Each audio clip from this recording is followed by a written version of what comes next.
Lorsqu'on enseigne la parole de Dieu, au départ, ça peut être comme quelque chose de confus, un imbroglio, quelque chose que vous ne comprenez pas dès le départ. Ce qui va faire votre force, c'est votre persévérance, c'est votre assiduité. Il ne faut jamais abandonner.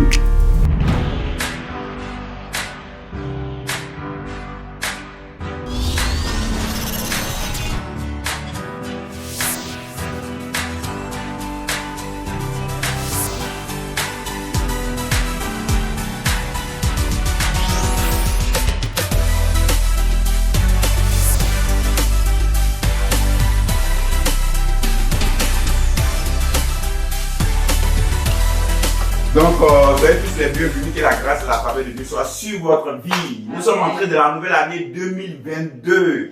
Nous sommes heureux, nous sommes épanouis. Nous sommes dans la joie parce que nous voyons chaque jour la grâce et la faveur de Dieu se manifester dans notre vie. En cette nouvelle année 2022, je vous souhaite tous mes vœux les meilleurs.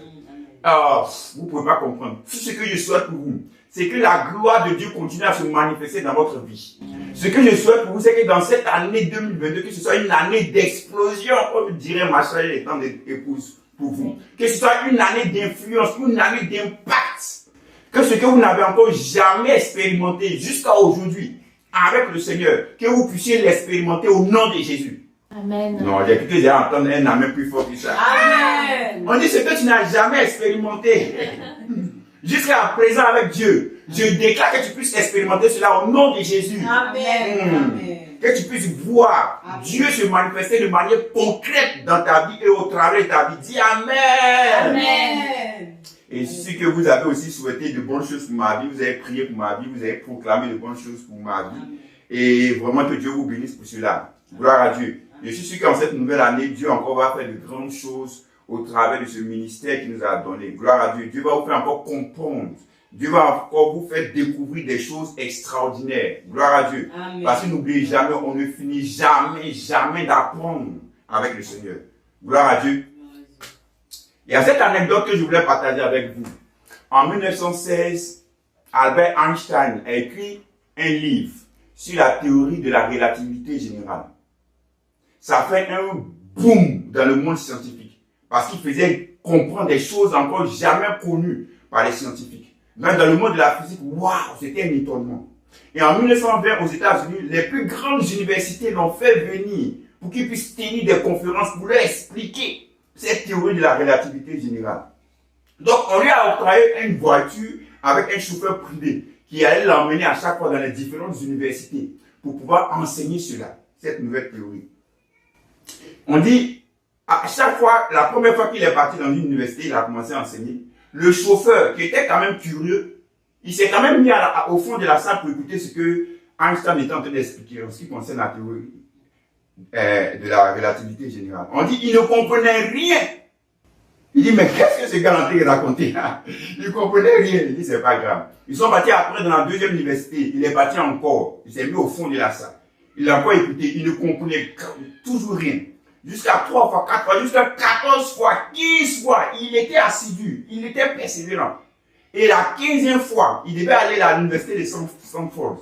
Et en route, il était en train de discuter avec Einstein qui était derrière lui. Il dit, Einstein, est-ce que tu sais que je comprends maintenant parfaitement tout ce que tu expliques? Il dit, ah bon, tu comprends ça? Il dit, oui. Je suis même capable de pouvoir prendre ta place, mais puis enseigner ça aux autres. Il dit, ah bon? Il dit, oui. Et puis Albert Einstein, d'accord, Paris tenu. Et qu'est-ce qu'ils ont fait? Il a dit au chauffeur, il faut garder au bord de la route. Et le chauffeur a gardé au bord de la route. Il a dit, bon, on va changer nos vêtements. Donc, ils se sont échangés les vêtements. Donc, Einstein était devenu le chauffeur, et puis le chauffeur était devenu Einstein, était assis derrière la voiture. Parce qu'en ce temps, il n'y avait pas comme à notre époque les réseaux sociaux où il y avait beaucoup de photos d'Einstein. Donc, on ne connaissait pas vraiment Einstein de visage. Donc, ils sont arrivés à l'université. Donc, le chauffeur s'est présenté en tant qu'Einstein. Il a pris la chair, les strass, il a commencé à enseigner. Einstein était assis au fond de la salle en tant que chauffeur, il était étonné. Le gars a parfaitement bien expliqué sa théorie. Il dit, waouh, c'est impressionnant. Et vous savez, dans ce genre de conférences, après que tu aies fini ton exposé, les étudiants vont te poser des questions. Donc, il y a des étudiants qui ont commencé à poser des questions. On se dit, là, ça peut être un peu chaud. Mais malgré cela, le chauffeur s'est quand même bien débrouillé. Il répondait quand même aux questions. Jusqu'à ce qu'il y ait un étudiant qui a posé une question très pointue, très difficile. Et voilà le chauffeur qui est là, qui est bloqué. Il ne sait pas quoi faire. c'était le moment de dire, bon, je ne suis pas en réalité Einstein. Et puis tout d'un coup, il a eu une idée géniale, extraordinaire. Il a dit à l'étudiant qui lui a posé quelque chose qui était très difficile pour lui. Ça m'étonne que tu n'aies pas pu comprendre cela. Parce que même un enfant peut comprendre ce que je viens d'expliquer. Mais comme tu n'as pas compris cela, je vais demander, pour te montrer que c'est tellement enfantin, je vais demander à mon chauffeur de venir t'expliquer cela. Et son chauffeur qui était Einstein est venu, qui a expliqué, qui a répondu à la question. La moralité de l'histoire, pourquoi je vous ai expliqué, donné cette histoire, c'est pour vous dire, lorsqu'on enseigne la parole de Dieu, au départ, ça peut être comme quelque chose de confus, un imbroglio, quelque chose que vous ne comprenez pas dès le départ. Ce qui va faire votre force, c'est votre persévérance, c'est votre assiduité. Il ne faut jamais abandonner. Il faut toujours écouter les enseignements, il faut toujours être présent, ou bien il faut toujours écouter au téléphone, ou bien si vous voulez, sur YouTube, sur les différents réseaux sociaux. Il faut toujours être prêt à écouter. Vous voyez, non, ça, je n'ai pas compris tout ce qu'il a raconté. C'est pas grave. Continue, persévère. Arrivé un moment, tu vas comprendre parfaitement. Et tu seras capable de pouvoir traduire ce que toi-même tu as compris. Alléluia. Donc, il ne faut jamais baisser les bras. Il faut toujours être persévérant afin d'écouter la parole de Dieu. Gloire à Dieu.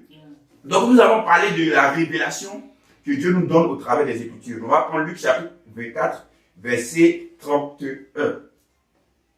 Donc, c'est Jésus qui se révèle à ses disciples après sa résurrection. Parce que comprenez une chose. Le fait le plus important dans le christianisme, ce n'est pas la mort de Christ, comme je vous ai déjà enseigné. Ce n'est pas la souffrance de Christ, même si cela fait partie de la mission de Christ. Le fait le plus important, capital, dans l'œuvre que Christ a accompli, c'est sa résurrection. Parce que lorsque tu apprends que quelqu'un a déjà souffert, ce n'est pas quelque chose d'extraordinaire de nouveau. Il y a beaucoup d'hommes qui meurent et avant de mourir, ils souffrent. Ils souffrent même de façon grave, de façon difficile même à entendre souvent. Lorsque tu apprends comment est-ce que la personne est morte dans cette souffrance-là. Vous comprenez? Donc, Jésus n'était pas le seul à être pendu ou à être crucifié sur un bois. Comprenez ce que je suis en train de dire? Ce n'est pas sa mort non plus. Pourquoi? Parce qu'avant que Jésus ne meure, il y a eu beaucoup d'hommes qui sont morts. Vous comprenez? Entendre que quelqu'un est mort, ce n'est pas quelque chose d'extraordinaire, ce n'est pas quelque chose de nouveau. Ce qui fait la particularité du christianisme et du ministère de Christ, c'est sa résurrection. Pourquoi? Parce que tu n'as jamais entendu dire dans ce bas monde que quelqu'un est mort, ressuscité et qu'il vit encore aujourd'hui. Alors que c'est ça qui fait la particularité de Christ. Christ est mort, il est ressuscité et il vit encore aujourd'hui. Est-ce que vous comprenez? Donc ce qui fait le fondement de la vie chrétienne, c'est sa résurrection. C'est pourquoi Paul pouvait dire, ce verset me vient à cœur, on va lire. 1 Corinthiens 15, verset 14, je vais lire. Et si Christ n'est pas ressuscité, notre prédication est donc vaine. Et votre foi est aussi vaine. Est-ce que vous comprenez? Maintenant, regardez le verset 17. Et si Christ n'est pas ressuscité, votre foi est vaine, vous êtes encore dans vos péchés. Vous comprenez? Donc c'est la résurrection qui fait le fondement de tout, qui est la chose la plus importante dans le christianisme. C'est pourquoi lorsqu'on va annoncer l'évangile aux gens, on parle d'un Christ qui est ressuscité, un Christ qui est vivant. Amen. Les premiers apôtres étaient persécutés, non pas parce qu'ils prêchaient que Christ était mort, non, mais parce qu'ils prêchaient que Christ était ressuscité, il était encore vivant. Parce que si tu viens annoncer que Christ est mort, et tous ont vu, d'accord, qu'il n'y a pas de problème. Mais si tu dis que non, il est ressuscité, il vit encore, là, ils ne seront pas d'accord avec toi. Vous comprenez ce que je dis? Donc, c'est la résurrection de Christ. Donc, après sa résurrection, il y a une nouvelle création qui a été mise en œuvre. Il y a quelque chose de nouveau qui est entré en action. Parce que ça a commencé après la résurrection de Christ. Est-ce que vous comprenez? Donc, Luc 24, verset 31, je lis. Alors leurs yeux s'ouvrirent et ils le reconnurent. Mais il disparut de devant eux. Donc, il y avait deux disciples qui partaient à Emmaüs et sur le chemin, Jésus se présente à eux. Et Jésus leur pose des questions. Et ils vont répondre à Jésus d'une façon. Et Jésus, maintenant, la Bible va dire, commençant par Moïse, les prophètes, Jésus va leur expliquer dans toutes les Écritures les choses qui le concernaient. Et après quoi, on va dire, les yeux vont s'ouvrir. Quand on dit ici, leurs yeux se sont ouverts, ce ne sont pas leurs yeux physiques. Parce qu'ils marchaient, ils étaient sur le chemin, ils marchaient. Donc, pour marcher, il faut que tes yeux soient ouverts. Vous comprenez? Donc, les yeux physiques étaient déjà ouverts pour pouvoir te permettre de marcher. Mais les yeux qui sont ouverts, ce sont les yeux du cœur. Donc, en d'autres termes, ce que nous appelons pour nous, les yeux spirituels. C'est-à-dire, le mot ouvrir ici, c'est dainoglio en grec. C'est très important ce mot ouvrir. C'est-à-dire, si tu veux comprendre Dieu, si tu veux comprendre les Écritures, il va falloir que ton cœur ou tes yeux s'ouvrent. Tant que ton cœur ou tes yeux ne se sont pas ouverts, tu ne peux pas comprendre Dieu, tu ne peux pas comprendre les Écritures. Donc c'est un mot capital, c'est un mot qui est important. C'est-à-dire ton cœur doit être ouvert. Non pas ton cœur physique, mais ton cœur spirituel. Non pas tes yeux physiques, mais tes yeux spirituels. C'est pourquoi regardez Actes chapitre 16, verset 14, on va lire. Actes chapitre 16, verset 14. C'est Paul qui arrive dans une ville. Et là, il rencontre des Juifs, précisément des femmes, à qui il enseigne les Écritures. Et regardez le verset 14. L'une d'elles, nommée Lydie, marchande de pourpre de la ville de Thyatire, était une femme craignant Dieu, et elle écoutait. Le Seigneur lui ouvrit le cœur pour qu'elle fût attentive à ce que disait Paul. Donc son cœur a été ouvert. Donc, en tant qu'enfant de Dieu, tant que ton cœur n'est pas ouvert, tu ne peux pas comprendre. Il faut que ton cœur soit ouvert aux Écritures. Regardez Actes chapitre 17. Maintenant, on voit l'apôtre Paul qui est en train de nous, qui fait quelque chose. Actes 17, verset 1 à 3. Actes 17, verset 1 à 3. Paul et Silas passèrent par Amphipolis et Apollonie. Ce sont des villes. Et ils arrivaient à Thessalonique, où les Juifs avaient une synagogue. Paul y entra selon sa coutume. Pendant 3 sabbats, c'est-à-dire 3 semaines, il discuta avec eux d'après les Écritures. Verset 3. Expliquant et établissant que le Christ devait souffrir et ressusciter des morts. Et Jésus que je vous annonce, disait-il, c'est lui qui est le Christ. Donc, Paul va prendre les Écritures, Paul va ouvrir les Écritures aux Juifs qui étaient présents dans cette synagogue de Thessalonique. Vous comprenez? Il va leur ouvrir les Écritures. En fait, on dit les Écritures s'ouvrent à vous dans le sens que votre cœur ou vos yeux s'ouvrent aux Écritures. Parce que les Écritures ne sont pas fermées en réalité. Les Écritures en réalité ne sont pas scellées, ne sont pas fermées. Mais c'est votre cœur qui est fermé. Ce sont vos yeux qui sont fermés. Maintenant, lorsqu'on apprend, on prend les Écritures, on les met ensemble, les Écritures vous permettent à votre cœur de s'ouvrir sur les Écritures. Vous comprenez? Donc les Écritures ne sont pas fermées. Les Écritures ont toujours été ouvertes. En d'autres termes, ce que je vous enseigne depuis qu'on se connaît, ça a toujours été la Bible que vous lisez. Il n'y a pas de verset différent des autres versets que vous avez l'habitude de lire. Mais le fait que je prenne ce verset d'un point, d'un autre, et que je les rassemble, je les mette ensemble, que je vous les présente, vous avez un autre regard sur ces versets. Est-ce que vous comprenez? En ce moment, on dit, votre cœur s'ouvre, ou vos yeux s'ouvrent sur les Écritures. Vous comprenez ce que je suis en train de dire? Donc, ce qui va faire que vos yeux vont s'ouvrir, ce sont les enseignements ou les paroles que je vais vous transmettre. De la même manière qu'on dit les yeux se sont ouverts, comment Jésus a fait pour que les yeux puissent s'ouvrir? C'est quand Jésus va leur enseigner. Donc Jésus va leur prononcer, proclamer des paroles, va dire des paroles, des mots. Et au travers de ces mots-là, leurs yeux vont s'ouvrir sur des réalités qui sont spirituelles, qu'ils n'avaient pas encore conscience. Est-ce que vous comprenez ce que je suis en train de dire? Regardez, on va prendre Jean 20, verset 22. Jean chapitre 20, verset 22. Donc, il faut que ton cœur s'ouvre, il faut que tes yeux s'ouvrent. C'est important pour toi de comprendre ces choses-là. Jean 20, verset 22. C'est toujours dans le même ordre. Après sa résurrection, Jésus rencontre ses disciples. On dit, après ces paroles, il souffla sur eux et leur dit, recevez le Saint-Esprit. Est-ce que vous suivez? Je vous ai dit que Matthieu, Marc, Luc, Jean, dans la finalité de leur évangile, ils vont raconter la même chose ou la même scène qui s'est passée. C'est-à-dire Jésus qui ressuscite, qui rencontre ses disciples et qui leur enseigne des choses. Vous suivez bien ce que je suis en train de dire. Mais chaque évangéliste, comme on peut les appeler, va expliquer la scène de manière différente. Est-ce que vous comprenez? C'est-à-dire, lorsque moi, par exemple, je vais finir de vous enseigner la parole, après, je vais vous poser une question. Si je vous pose la question, vous dites, qu'est-ce que vous avez retenu de ce que je vais vous dire? Vous allez voir que chacun d'entre vous va dire des choses, mais avec des mots différents, concernant la même prédication que j'ai donnée. Est-ce que vous comprenez? En fonction d'un but que vous voulez atteindre, ou en fonction de ce que vous avez assimilé, qui vous a touché. Vous comprenez? Donc chaque évangéliste, c'est ce qu'il a fait. Il va expliquer la même scène de façon différente, avec des mots différents, mais décrivant la même chose. Vous comprenez? Donc ici on a dit, lorsque Jésus a soufflé sur eux, Jésus n'a pas pu compris la souffle. Non. C'est la même chose que je vous ai expliqué au travers de Luc chapitre 24. C'est-à-dire, Jésus va leur enseigner les Écritures. Et au temps de Jésus, la Bible qu'ils avaient, c'était quoi? De Genèse à Malachie. Vous comprenez? Ce que Jésus avait en leur temps, en tant que Bible, c'était de Genèse à Malachie. Donc Jésus va prendre les livres de Genèse jusqu'à Malachie, et Jésus va leur expliquer les Écritures, et leurs yeux vont s'ouvrir. Et c'est ce que Jean va appeler, Jésus va souffler sur eux. Vous comprenez? Parce qu'ils étaient un minimum 12 personnes. Après, on va dire qu'ils étaient 120. Donc, Jésus n'a pas soufflé sur chaque personne. Jusqu'à 120, c'est difficile. Parce que s'il y a 120 personnes qui sont réunies, c'est pas sûr que celui qui est derrière là-bas puisse recevoir le souffle que je vais souffler.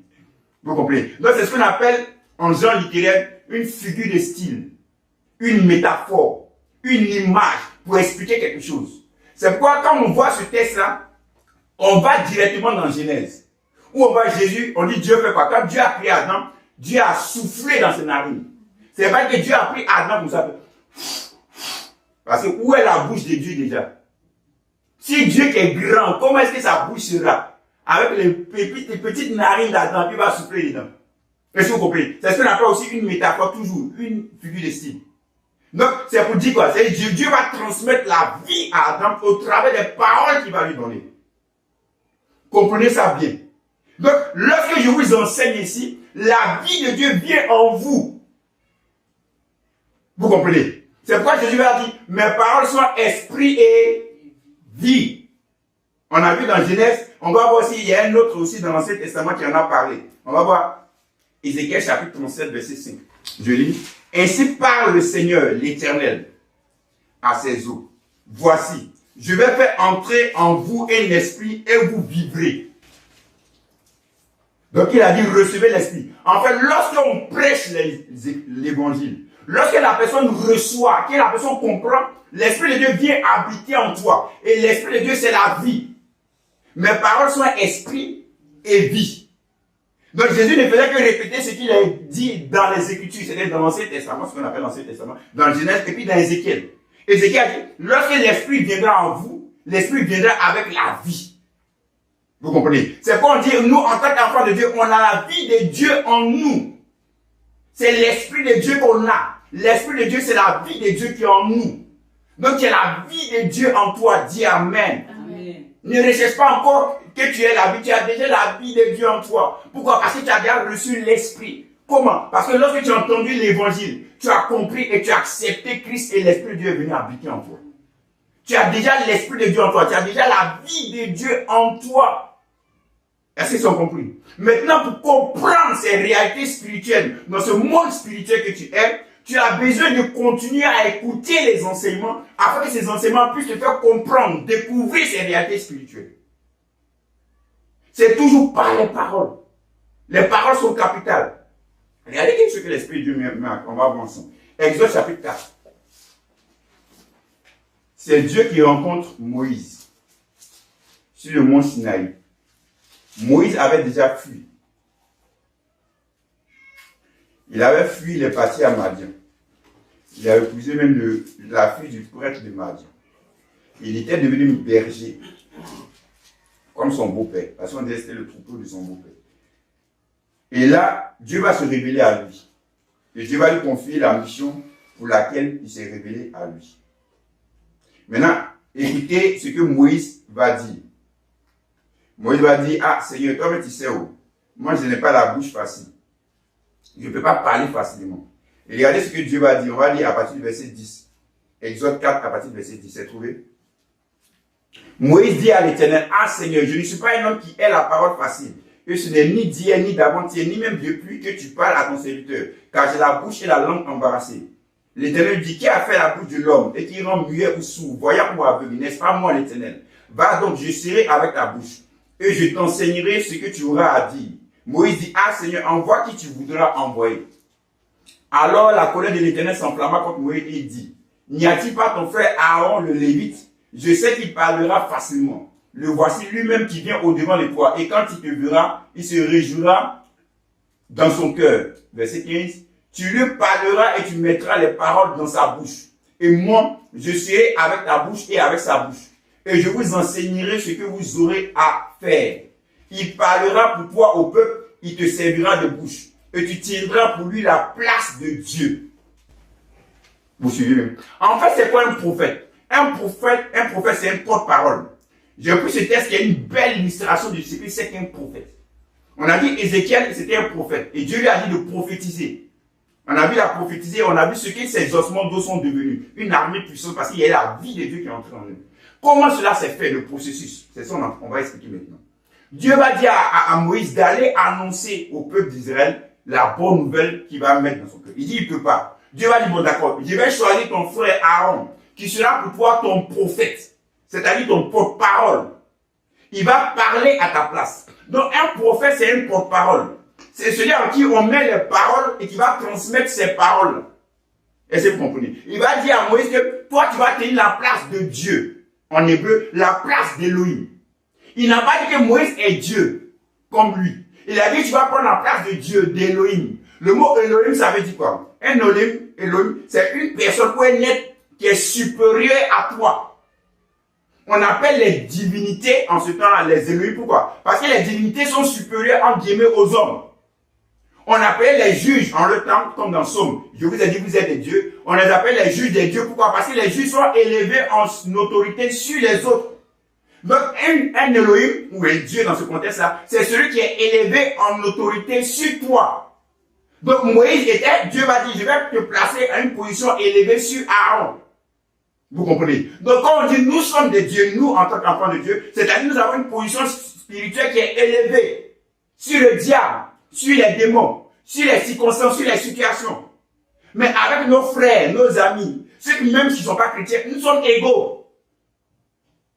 Est-ce que vous comprenez? Donc Moïse, je vais t'élever à une position supérieure en termes d'autorité, en termes de domination. Et toi, tu vas lui donner les paroles. Et lui, il va transmettre ces mêmes paroles. Est-ce que vous comprenez ce que je suis en train de dire? Donc voilà ce qui va se passer. Donc Aaron va aller prononcer ces paroles. Donc un prophète, c'est celui aussi qui va transmettre les paroles qu'on lui dit. Et qui va instruire le peuple. Qui va enseigner le peuple. Vous comprenez ce que je suis en train de dire? Un prophète, ce n'est pas celui qui dit « Ainsi parle l'Éternel ». Non, non. Au travers de tes paroles, tu vas instruire le peuple. C'est pourquoi dans le livre de Deutéronome, Moïse va dire « Voici comment est-ce que vous allez reconnaître un faux prophète. » Comment? Il va dire « Ce n'est pas par les signes, par les miracles. » Donc déjà, comprenez que tu ne vas pas identifier un faux prophète au travers des signes, au travers des miracles. C'est pourquoi dans les évangiles, le terme faux prophète ne vient pas des évangiles. Ça vient des livres de l'Ancien Testament. Moïse a dit, voilà comment vous avez fait. S'il a fini de faire un miracle, un signe, si même il a fini de prophétiser, comme on le dit, c'est-à-dire annoncer l'avenir, et que cela s'est accompli, ce n'est pas par ça. Mais c'est quand il va vous dire, allons après d'autres dieux. C'est par là que vous allez l'identifier comme étant un faux prophète. C'est-à-dire, c'est au travers des paroles qu'il va vous dire, au travers des enseignements, des instructions qu'il va vous donner. Quand Dieu on reconnaîtra, quand Jésus parle des faux prophètes, il dit on reconnaîtra un arbre par ses fruits, ce n'est pas par son comportement. Ce n'est pas par son attitude. Les gens disent non, il se comporte mal, c'est que c'est un faux prophète. C'est pas ça. Est-ce que vous comprenez? Parce que Pierre lui-même, il a régné Jésus. Vous comprenez ce que je veux dire? C'est au travers de la doctrine, au travers de l'enseignement qu'il va te donner. Au travers des paroles. Parce que je vous ai toujours expliqué que dans le monde spirituel, les paroles sont puissantes. Les paroles ont quelque chose d'extraordinaire, un impact extraordinaire, que jusqu'à présent, jusqu'à moi-même, je n'arrive pas encore à bien cerner. Mais les paroles sont puissantes. Tout se fait dans le monde spirituel avec la parole. C'est pourquoi en tant qu'enfant de Dieu, on dit de faire attention à nos paroles. Il ne faut pas toujours prophétiser des choses négatives sur ta vie. Moi-même, je sais que moi-même, tout est négatif. Non. Il faut prononcer des bonnes paroles sur ta vie. Est-ce que vous comprenez? Donc, au travers des paroles que celui-ci va donner, vous allez voir qu'il y a des choses extraordinaires qui vont arriver dans la vie. Donc, lorsque le prophète Ézéchiel a prophétisé, la vie de quand les eaux qui étaient desséchées vont reprendre vie. Est-ce que vous suivez? Donc la Bible au travers de quoi? Des paroles du prophète Ézéchiel. Donc un prophète, c'est celui qui parle, c'est celui qui instruit, c'est celui qui enseigne. C'est celui qui console, qui fortifie, qui édifie, qui exhorte. Est-ce que vous comprenez ce que je dis? Donc ça veut dire quoi? En réalité, toi et moi, nous sommes des prophètes de Dieu. Pourquoi? Parce que nous sommes des porte-parole de Dieu. En d'autres termes, l'Église, le corps de Christ, est le porte-parole de Dieu sur terre. C'est nous qui représentons Dieu. C'est nous qui parlons de la part de Dieu. C'est nous qui présentons Dieu aux gens. C'est nous qui donnons les instructions de Dieu aux gens. C'est-à-dire quand Dieu veut se révéler au monde, Dieu passe par nous. C'est pourquoi vous allez voir, lorsqu'on va bientôt étudier le livre des Actes des Apôtres, vous allez voir que lorsque l'ange va se révéler à Corneille, il ne va pas dire, voilà, je suis venu t'annoncer l'évangile. Il va dire non. Va chercher un certain Pierre. C'est lui qui va te annoncer les paroles de la vie. Donc c'est l'église que nous sommes, qui constituons les porte-paroles de Dieu, les prophètes de Dieu. C'est nous qui donnons les instructions de Dieu. Est-ce que vous comprenez? Donc les paroles sont importantes. C'est pourquoi je vous dis toujours, je vous en conjure par les compassions de Dieu. Soyez toujours à l'écoute des enseignements, toujours. Chaque jour, vous devez que vous écoutez les enseignements, vous soyez toujours en contact avec les paroles de Dieu, avec les enseignements qui viennent de Dieu. Afin que votre cœur puisse toujours se réjouir. Afin que vos yeux puissent toujours s'ouvrir. Parce que vous êtes des esprits qui vivaient dans un corps, qui possédaient une âme. Vous êtes d'abord des esprits. Donc c'est-à-dire, nous en tant qu'enfants de Dieu, nous sommes des hommes spirituels, qui devons marcher par l'Esprit de Dieu, non pas par nos cinq sens. On vit dans deux mondes. Le monde des cinq sens, c'est-à-dire le monde par observation, par expérience, mais aussi par le monde spirituel, le monde par l'Esprit de Dieu. Et ce qui doit dominer dans notre vie de tous les jours, c'est le monde, c'est notre vie par l'Esprit de Dieu. Ce n'est pas ce que les médias vont nous dire. Ce ne sont pas les informations que nous allons recevoir du monde. Mais c'est ce que l'Esprit de Dieu va nous dire au travers des Écritures, au travers de notre intimité avec lui. C'est-à-dire, ce côté-là doit primer, doit être prioritaire sur l'autre côté. Est-ce que vous comprenez? Vous êtes des hommes spirituels. Le monde dit ça, les médias disent ça. Mais qu'est-ce que l'Esprit de Dieu te dit? Qu'est-ce que les Écritures te disent?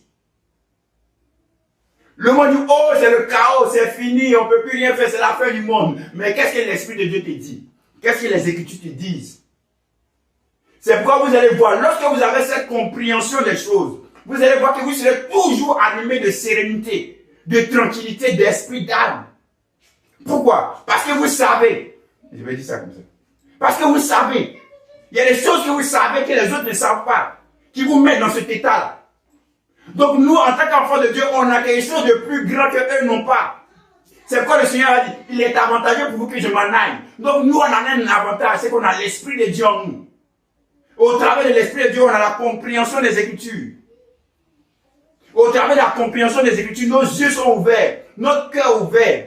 Et on comprend les réalités spirituelles. Parce que les réalités spirituelles dominent toujours les réalités physiques. Dis Amen. Amen.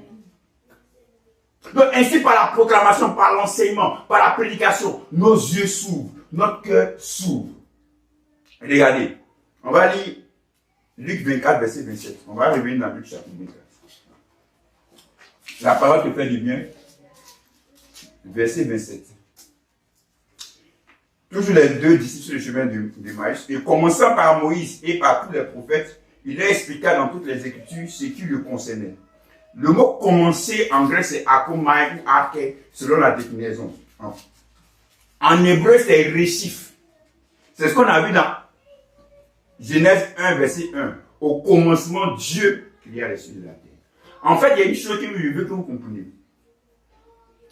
En fait, le commencement dans Genèse 1, ça ne veut pas dire que rien n'existait avant.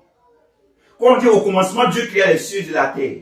Le mot commencement, ça ne veut pas dire en hébreu que avant cela, rien n'existait.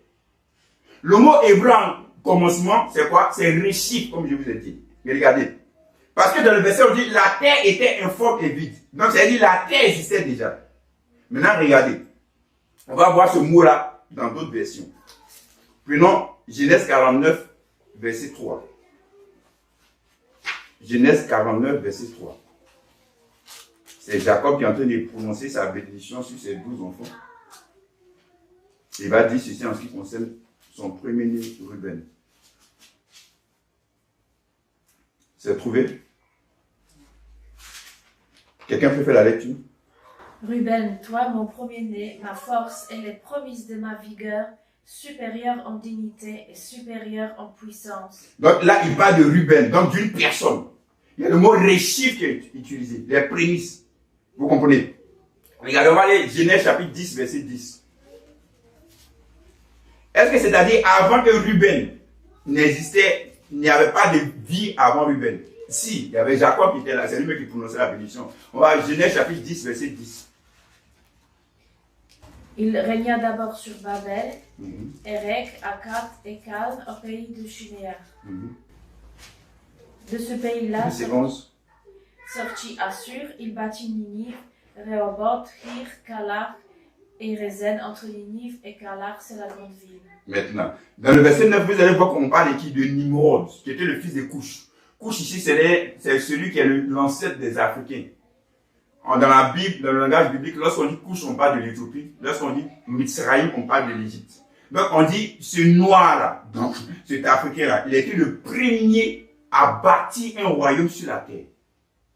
Mais avant que Nimrod, on va dire qu'il va bâtir le royaume, on parle ici de son royaume, donc on va utiliser le terme Réchif. Vous avez fait les recherches là-bas. Est-ce qu'avant que Nimrod ne bâtisse le royaume, le Réchif, est-ce qu'il n'y avait pas de vie avant ça? Si, il y avait une vie qui existait. Est-ce que vous comprenez ce que j'en peux dire? On va prendre Exode 23, verset 19. C'est toujours le même mot qui est utilisé. Exode 3, verset 19. Tu apporteras à la maison de l'Éternel ton Dieu les promesses des premiers fruits de la terre. Tu apporteras à l'Éternel ton Dieu quoi? Les prémices. Donc c'est encore le mot réchif. Donc ça ne veut pas dire que quand on dit commencement ou réchif en hébreu, ça ne veut pas dire qu'il n'y avait pas de vie qui existait avant. Suivez bien ce que je suis en train de vous enseigner. Maintenant dans le verset 3 du chapitre 1 de Genèse, on dit la terre était, verset 2 du mot, la terre était informe et vide. En hébreu c'est tohu bohu. Cela ne veut pas dire qu'il n'y avait rien qui existait avant. Et regardez, on va prendre ce verset, ce mot-là, dans Jérémie 4, verset 22 à 23. Prends Jérémie 4. Je fais la lecture, écoutez bien. Certainement mon peuple est fou. Il ne me connaît pas. Ce sont des enfants insensés, dépourvus d'intelligence. Ils sont habiles pour faire le mal, mais ils ne savent pas faire le bien. Je regarde la terre et voici, elle est informe et vide. C'est Jérémie qui est en train de parler. Il dit, voici comment le peuple se comporte. Au lieu de faire du bien, ils font du mal. Maintenant, je regarde la terre, elle est informe et vide. En hébreu ici, elle est tohu bohu. Donc la terre était informe et vide. Est-ce que ça veut dire qu'il n'y avait pas d'une vie qui existait avant ça? Qu'est-ce que Jérémie est en train de décrire? Jérémie est en train de décrire le cœur du peuple. Je vais dire enseigner que la terre ici fait référence à quoi? Au peuple, aux hommes. Donc ici à quoi? À leur cœur. Donc leur cœur était porté vers le mal. Donc Jérémie décrit comment est-ce qu'il se comporte et puis il dit, donc la terre était informe et vide. Donc la terre est informe et vide en hébreu, tohu bohu, ça veut dire qu'il y a le chaos, il y a la confusion. En d'autres termes, le peuple se comporte comme il ne devrait pas se comporter. Donc tohu bohu ici parle de chaos, de confusion, de fonction. C'est-à-dire normalement Dieu a créé quelque chose pour fonctionner dans ce sens. Mais la chose que Dieu a créée fonctionne dans l'autre sens. Donc c'est une perte d'identité. Une perte de repère. Donc le peuple ne se comportait pas comme Dieu a voulu que le peuple se comporte. Donc le peuple était dans un tohu bohu. Donc Jérémie va dire la terre était informe et vide. Ça ne veut pas dire qu'il n'y avait pas de passé avant. Non, non, non. Vous comprenez maintenant, on est bien situés ensemble. Donc quand Genèse 1, verset 10 dit la terre était informe et vide, on parle des hommes, de la manière dont ils se comportaient.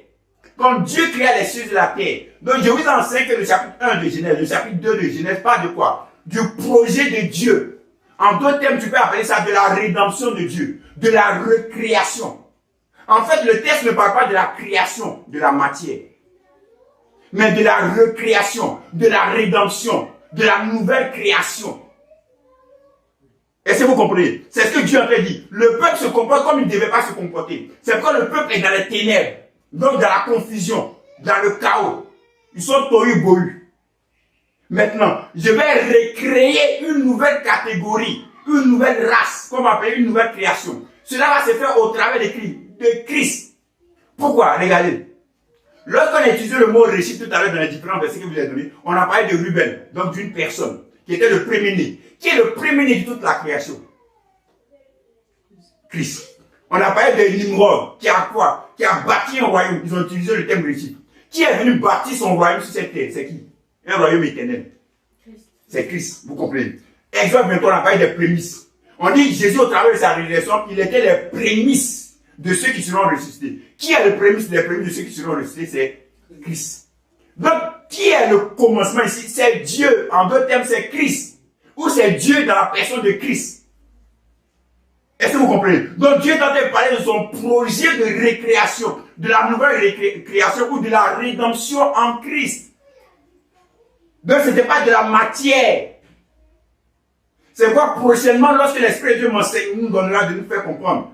Quand il dit, voici alors, tu domineras sur les animaux, sur les animaux de la terre, sur les reptiles. Aujourd'hui, on ne comprend pas. Ah, mais on ne comprend pas. Quand il voit une souris, un clapin, les a, il a peur. Mais il n'arrive pas à dominer sur eux. Comment est-ce que ça se fait? Vous comprenez? Vous allez comprendre qu'au travers de cela, quand Dieu a dit à l'homme, tu vas dominer sur les animaux, tel que sur les serpents et sur les cieux. On n'a pas dit, non, mais je n'arrive pas à dominer sur les animaux. Non, on se dit, ah, c'est que vraiment, c'est pas qu'un chrétien dit. Non! C'est parce que ça veut dire, on ne parle pas des animaux physiques. Ce sont encore des images, dans une figure de style. Vous allez voir, lorsque Daniel va représenter les royaumes sur terre, il va les représenter dans sa vision au travers de quoi? Des animaux. Jésus va dire dans Luc 10, voici, je vous ai donné le pouvoir de marcher sur les serpents, sur les scorpions.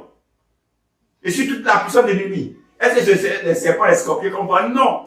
Si tu vois les serpents, il faut fuir. Comprenez? Donc c'est spirituel, c'est un langage spirituel. Comprenez le langage de la Bible lorsque vous l'étudiez.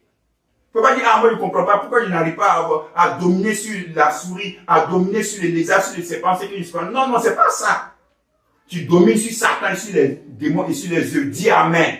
Amen. Donc, il ne faut pas te condamner, te culpabiliser pour ça. À cause de ta mauvaise interprétation, peut-être que tu peux faire des versets de la Bible. C'est ce que je suis en train de vous dire. Est-ce que vous comprenez? Regardez. Comme je vais vous montrer pourquoi il est important de comprendre le langage de la Bible. Moïse va représenter dans Genèse, dans le jardin d'Éden, il va représenter le diable par quoi? Par le serpent. Il dit, le serpent est venu voir la femme. N'oubliez pas à qui s'adresse Moïse lorsqu'il écrit son livre. Je t'ai toujours dit que la Bible s'adresse, est écrite non pas à toi, mais est écrite pour toi. C'est-à-dire, l'enseignement spirituel qui est derrière, c'est pour toi. Mais les mots que Moïse a utilisés pour parler, ce n'est pas pour toi, parce que tu ne comprends pas ce langage. Moïse va utiliser le serpent. Pourquoi? Parce que le peuple d'Israël était esclave en Égypte. Et en Égypte, il y a plus d'un millier de divinités qu'ils vénèrent. Et une de ces divinités est représentée par le serpent.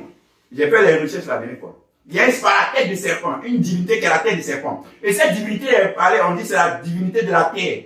C'est le dieu de la terre pour les Égyptiens. Est-ce que vous comprenez? Donc il va voir, le serpent va venir sur terre pour venir charmer ou séduire Adam et Ève.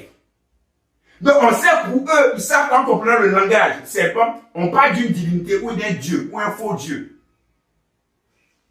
Vous comprenez? Mais si moi je vous j'utilise actuellement le serpent, vous n'allez pas comprendre.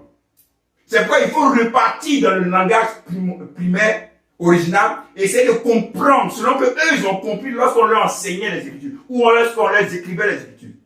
C'est pourquoi ici vous allez voir, Dieu va dire à Abraham, je vais te donner une terre. Comprenez? Je vais te donner une terre.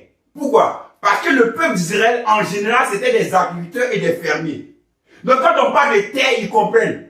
Jésus a dit, mon père est le vigneron, moi je suis le vrai cep, et vous êtes des branches. Pourquoi? Parce que ce sont des agriculteurs.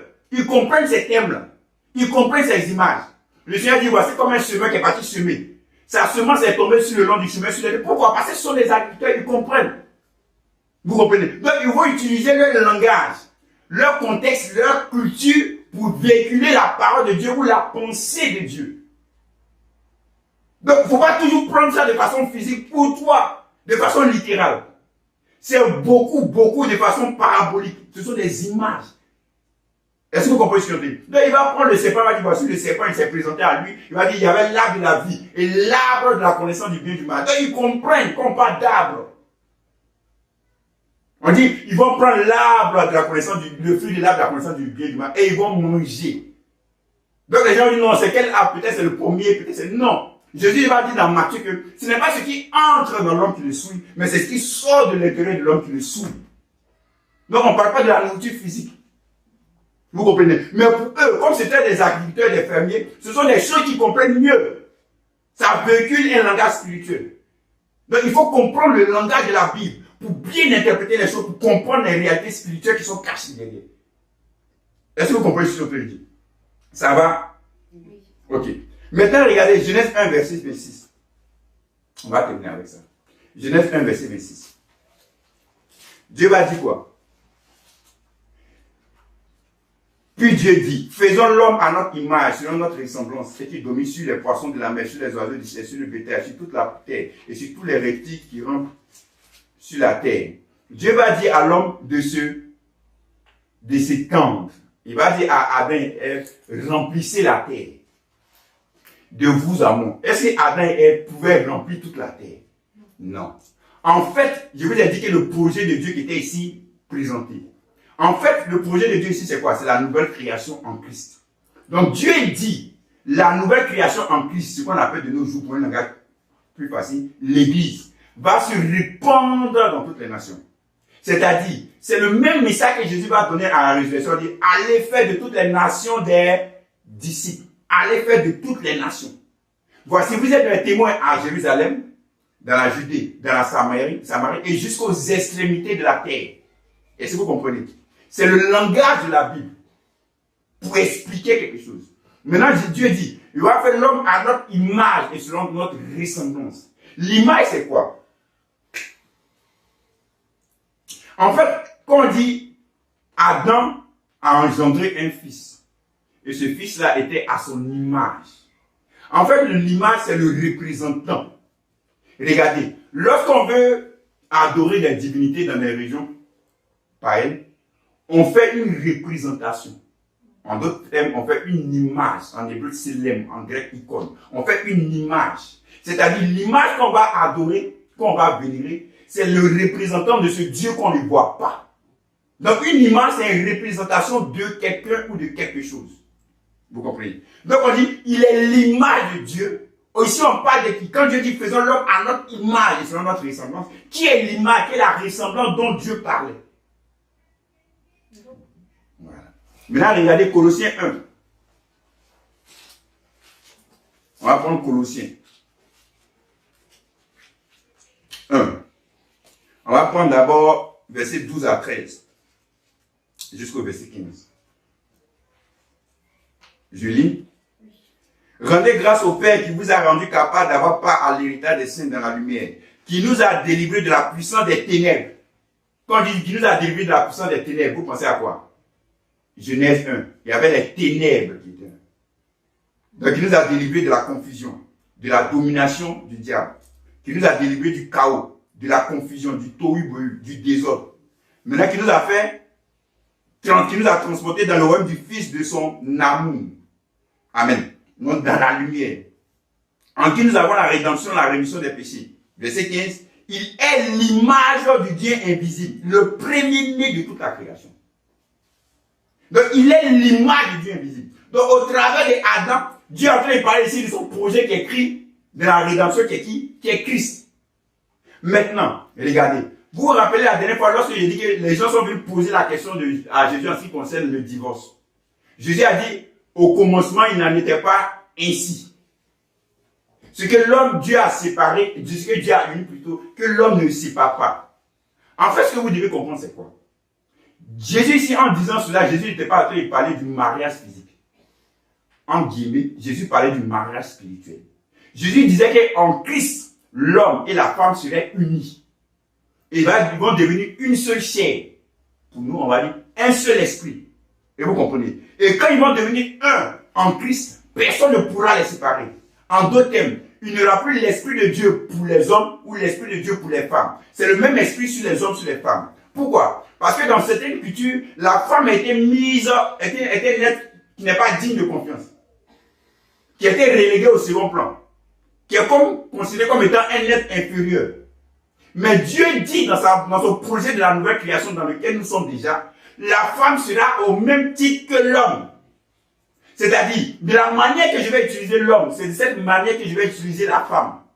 Devant Dieu, l'homme et la femme ne sont pas différents.